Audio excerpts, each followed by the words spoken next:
graph or something like that? You said something about X equals over X, right? Alright, so we're going to start with looking at the graph of 1 over x. And so you guys should all know what that looks like. If you don't already, then you should now. Okay?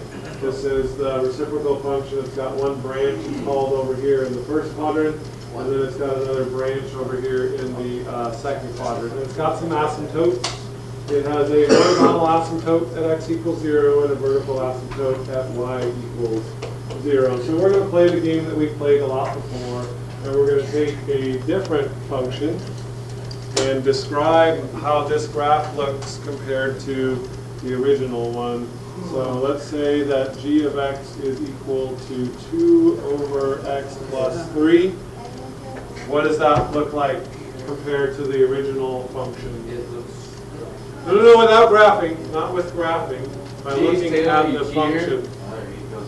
So what I'm going to do is I'm going to factor out this 2 and make it go 2 times 1 over x plus 3. So what does the 2 do to the graph? When you multiply by 2, it is a vertical stretch of 2, which is really hard to see in this graph. Is the 3 going to make it go right, or is it going to make it go up? That is an awesome question. It didn't And then we have x plus 3. Does that make it go right, or does that make it go up? It's left. It's neither one. Why is it left? Because it's inside the parentheses. It's not inside the parentheses over there, you can put it in there. But now it is. Well, okay, so yeah, I see what you're saying. But you have to, like, if you're dividing two things, if I entered this into the calculator and wanted to go 2 divided by x plus 3, I would need to put the x plus 3 in parentheses, or else it would divide by the x first and then add 3. So anytime you see a fraction, you can assume that it is inside the parentheses. All right, so that means it's also going to move it to the left 3. So let's take a look at the graph and see if that is in fact true. So I go 2 divided by parentheses x plus 3. That's probably why. And then look at the graph. And so like I said, it's really hard to see the stretch of 3, because how do you take this and stretch it out by 3? Two actually. Or stretch of 2, sorry, thank you. And one way that you could see this is that if I go to x equals 1 on the original graph, and then go up to the graph, it'll be at y equals 1. If I go to where basically x equals 1 is on the new graph and go up, then it would be y equals 2. So all of these points are twice as far away from the x-axis as the original graph.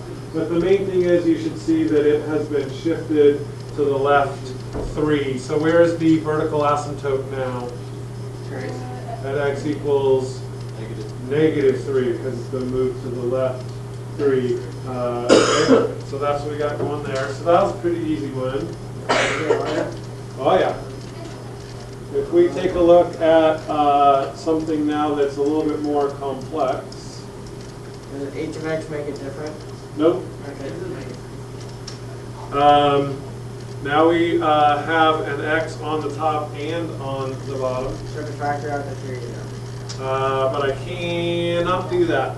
Multiply by x Because minus this 3 2. doesn't go into 7 evenly. So here's what I have to do. No. I have to divide 3x minus 7 by x minus 2. Right, that's what this means since it's a fraction. It's the top divided by the bottom. No, let's not. You could, maybe. We'll just put 2 in the box, you mean? No, let's do it this way. This was fine. Okay, it's not going to be very hard. What do I have to multiply x by to get 3x? 3.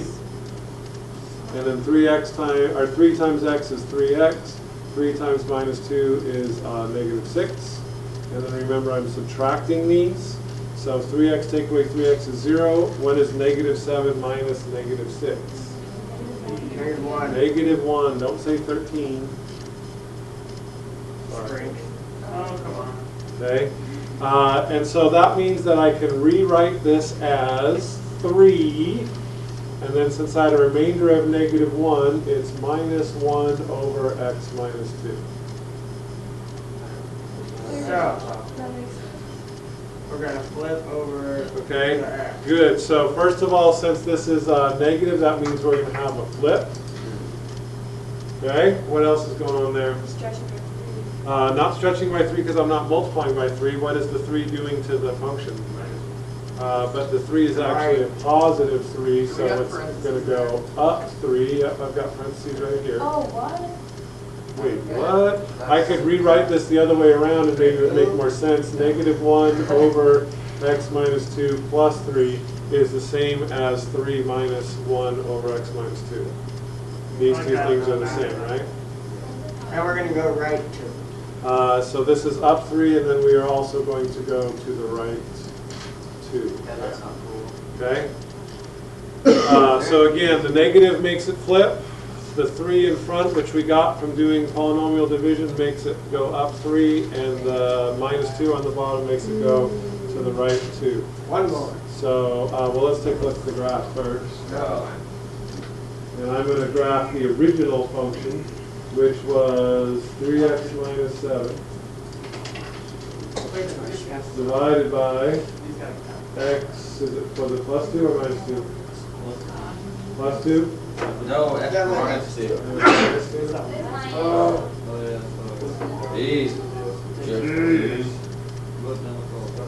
okay, so there's the graph of the original one, which we don't really care about. That's us. Okay, and then now you can see that this has been flipped, like Tucker said. That. Instead of having a branch in the first quadrant and the third quadrant, this branch is basically in the fourth quadrant, and that is in the second.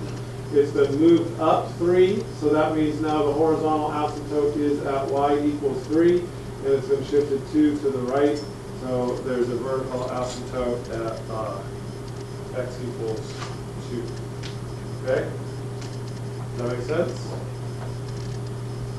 Yes? No? Maybe? You go with it? Okay.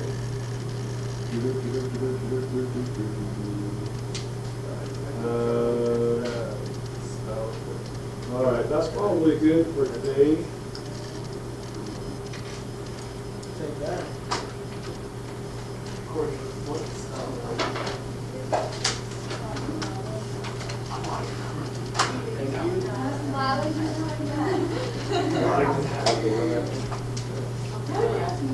Because I know you know that one.